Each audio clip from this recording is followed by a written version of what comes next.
अस्सलाम वालेकुम। आज हम करेंगे मैथ्स एक्सरसाइज 1.6 का क्वेश्चन नंबर 4, जिसमें हमारे पास पेरीमीटर गिवन है जो कि है 30 और लेंथ और विड्थ हमारे पास गिवन नहीं है, बल्कि उसके लिए एक कंडीशन दी गई है और वो कंडीशन ये है कि लेंथ ऑफ अ रेक्टेंगल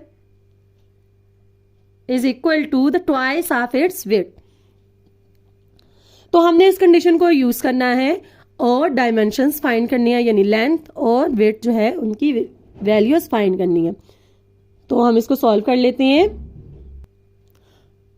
हम सपोज कर लेते हैं कि लेंथ है हमारे पास x और विड्थ है हमारे पास y, और फ्रॉम कंडीशन जो हमारे पास कंडीशन दी हुई है उसके मुताबिक उसने ये कहा था कि लेंथ हमारे पास ट्वाइस ऑफ विड्थ है, तो हमने 2y लिख दिया। अब हम इससे एक इक्वेशन बना लेते हैं।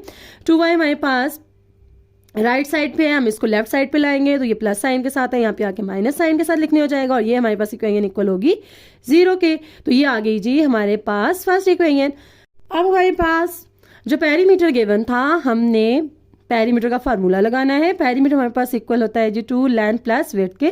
हमने वैल्यू पुट की। अब यहाँ पे हमारे पास 2 है, इसको हम डिवाइड करेंगे, यानी ये मल्टीप्लाई हो रहा है तो उसको डिवाइड करके दूसरी साइड पे लेके जाएंगे, उधर भी 2 डिवाइड होगा और यूँ हमारे पास x plus y is equal to 15। अब इसको अरेंज करेंगे और ये हमारे पास आ गई जी इक्वेशन 2। अब जैसे हमारे पास इक्वेशन 1 और इक्वेशन 2 बनी, हमने इनको मैट्रिक्स में कन्वर्ट कर देना है। अब हम इन इक्वेशन से, यानी हमारे पास यहाँ पे एलिमेंट है 1 और -2, तो हमने 1 -2 लिखा, दूसरी में 1 1 हमने वो लिखा। ये आ गई हमारे पास मैट्रिक्स A। फिर X मैट्रिक्स में हमारे पास वेरिएबल जो यूज हो रहे हैं वो लिख लिए, और फिर B में हमारे पास जो उनके आंसर आ गए थे, यानी 0 और 15, यानी वो जिसके इक्वल थी, तो हमने वो लिखे। अब हमारे पास X को फाइंड करने के लिए हमने करना होता है कि A इनवर्स B, और A इनवर्स के लिए हमें डिटर्मिनेंट और एडजॉइंट फाइंड करना होता है। तो पहले हम डिटर्मिनेंट फाइंड कर लेते हैं।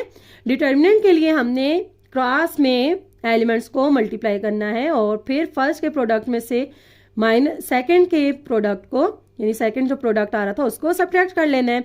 तो यूँ ये हमारे पास आ गया 1 माइनस माइनस प्लस 2 1 ज़ा 2, तो हमने इसको ऐड किया तो ये आ गया 3। डिटर्मिनेंट हमारे पास आ गया 3। अब हमने एडजॉइंट फाइंड करना है। एडजॉइंट के लिए हमारे पास जो भी गिवन मैट्रिक्स होती है उसमें हमने फर्स्ट और फोर्थ की जगह चेंज की और वो 1 1 ही थे, तो इसलिए यहाँ पे उनकी जगह चेंज करने से कोई फर्क ना पड़ा। जबकि जो हमारे पास सेकंड और थर्ड होते हैं उसके साइन चेंज करते हैं, तो वो -2 था वो +2 हो गया और जो +1 था वो -1 बन गया।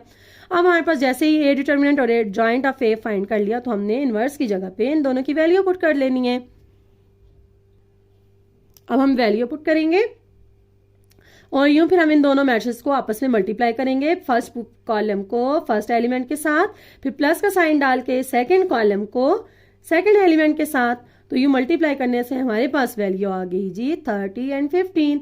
अब हमने 1/3 जो हमारे पास था, इस 3 के साथ अंदर वाले एलिमेंट्स को डिवाइड कर लेना है। तो यूँ हमारे पास आ जाता है 3 1 ज़ा 3, 3 10 ज़ा 30 और 3 1 ज़ा 3, 3 5 ज़ा 15। तो यूँ हमारे पास आ गया जी 10 और 5।